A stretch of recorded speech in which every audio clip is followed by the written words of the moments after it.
পায়, আমি দম গাইবো কি যেন ফেলি না, নষ্ট করবি না, কাউকে দিবি, কারো পেটে যাক, সে খাওয়াবে, হ্যাঁ, ড্রেনে ফেলবি। এখানে তো লেগেই যায়, লেগেই যায়। নষ্ট হবে কেন? আমি পাড়ার ছেলে আছে, কাজের মেয়ে আছে, তাদেরকে দিয়ে দিলে তারা আনন্দ করে বাড়িতে গিয়ে খাবে, তাই না? আমার শুধু দেওয়া টাকা।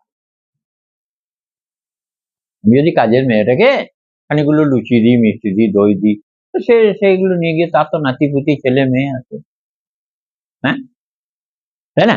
আমি কেন নষ্ট করবো? ফলমূল গাদা থাকে, তো আমার শিষ্যরা আছে, তাদের হাতে দিয়ে দাও, এই তারা বাড়িতে প্রসাদ দিবি, যা নিয়ে যা, তাহলে জিনিসটা চারিয়ে গেল।